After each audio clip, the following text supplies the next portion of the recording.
President and Mrs. Kennedy at Love Field 50 years ago, before the country changed in an instant. Most Americans are too young to remember the horror of Dallas, but even so, the questions over what happened that day and what might have been linger for all of us. Ken Burns joins us next, but first, here's ABC's chief national correspondent, Byron Pitts. He had it all: good looks, great wealth, immeasurable power, and that gift. Ask not what your country can do for you. Ask what you can do for your country. Not just to deliver words we could hear, but a vision we could see. We choose to go to the moon in this decade and do the other things, not because they are easy, but because they are hard. In a nation long opposed to kings and queens, the Kennedys were American royalty. As Mrs. Kennedy, and the crowd yelled. Then came Dallas. And I can see his suntan all the way from here. Less than an hour after touching down at Love Field, President John F. Kennedy was dead. Former CBS News correspondent Dan Rather was there. Everybody knew if there was going to be trouble anywhere, it would be in Dallas. Why? Because of the history. Dallas, 1963. Nowhere in Texas did the jagged edge of segregation cut deeper. Anti-Kennedy sentiment spew any stronger. This flyer greeted the president when he arrived. It's very important to understand that when they say, well, if there's going to be trouble, it'll be in Dallas, nobody I know of was thinking of assassination. President and First Lady. Amidst the cheering, a sigh of relief. The president's motorcade approaching the last block. We were standing out in the street. Tina Towner was 13, filming this footage steps away from the Texas School Book Depository. I saw Jackie. Pink hat, the pink coat. 2 seconds later, history changed. And I heard 3 gunshots. Stretched out here was this incredible scene. The grassy knoll. People were screaming, some people were crying. You'll excuse me if I am out of breath. A bulletin: President Kennedy has been shot in Dallas. Dr. Ronald Jones was having lunch when the Parkland Hospital operator paged him. She said, Dr. Jones, the president's been shot, and they're bringing him to the emergency room. What was your reaction to that moment? A flush still comes over you when you hear that, even today. The first unconfirmed reports say the president was hit in the head. His arms had been placed on arm boards. Any sign of life at all? There was no sign of life, in my opinion. He had a fixed stare. His eyes were open. I never saw him move. I never saw him breathe. President Kennedy died at 1 p.m. Central Standard Time, some 38 minutes ago. Within hours, the new president is sworn in. The accused assassin in jail. I emphatically deny these charges. More questions linger today about Lee Harvey Oswald's role. One thing is certain. He was the first man ever murdered on live TV. In these gut-wrenching, heartbreaking moments, television news had come of age. The indescribable, the indelible. This country pulled itself together. On the important things, we stand united.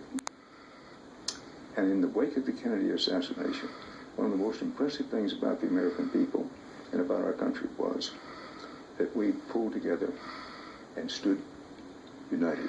It seems, Dan, it moved you then, it moves you still. Of course, and I have no apology for that. We're very focused on the family because that's the only thing that got us through. It certainly got my dad through.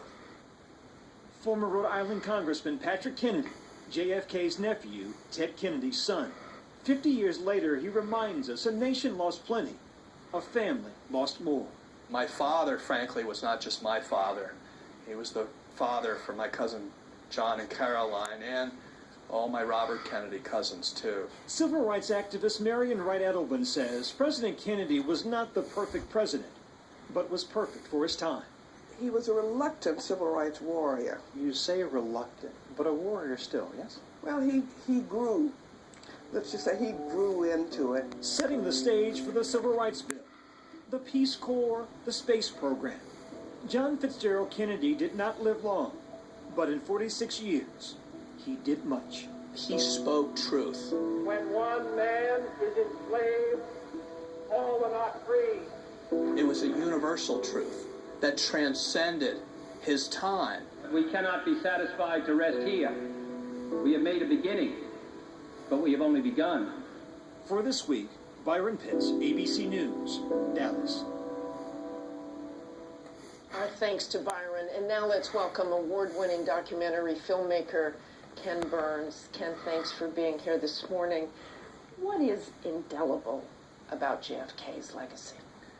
It is, like Pearl Harbor and 9/11, these legacies of loss, first of all, this of cut short. But what we remember in a positive way is the hope and the ambition and the sense of possibility, something that in this day of sort of frozen government seems really impossible. And so I think what we take from him is a sense of possibility. The fact that it was cut short actually, strangely, paradoxically, aids that possibility now. We think if only he had lived, all these things would have been happened, but the legacy is unclear in that regard. With regard to civil rights, it took a new dealer like LBJ to push the things through. We're not sure Kennedy would have. With Vietnam, all of his advisors traveled over to LBJ, and we got deeper and deeper involved. When Kennedy's administration started, there were 900 advisors. There were 16,000 when he was killed. He both agonized over it, and we have that record, but he was also standing firm in the face of humiliations with Khrushchev at Vienna, in the face of other things. This legacy of Kennedy's time will certainly outlive us. It's not, you know what, it's not Camelot, it's Brigadoon. It's this evanescent moment that comes, and we hope, we see it as a dream. It's fleeting, and it just stays there for a couple of seconds, and we wish we could extend it, and we don't know what the future would have been without him, and we invest that legacy with all of our hopes and all of our wishes. He represents the best in us because it was cut short, and I think that's where the legacy, even with the conspiracy theories that continue to abide, it has to do with our seeing him so high and needing to elevate the person who took him away to that same height. It couldn't have just been one lowly person. It had to be a vast conspiracy, and that's a testament to the great man. I want to quickly turn to another president and the Gettysburg Address, and a project you're involved in called The Address. Yeah, I'm making a little film about kids who have learning difficulties, boys in a school in Vermont, a boarding school. It's the place of last resort. They've been bullied and marginalized. Each year they're asked to memorize and then publicly recite the Gettysburg Address. They've been doing it for 35 years at this school.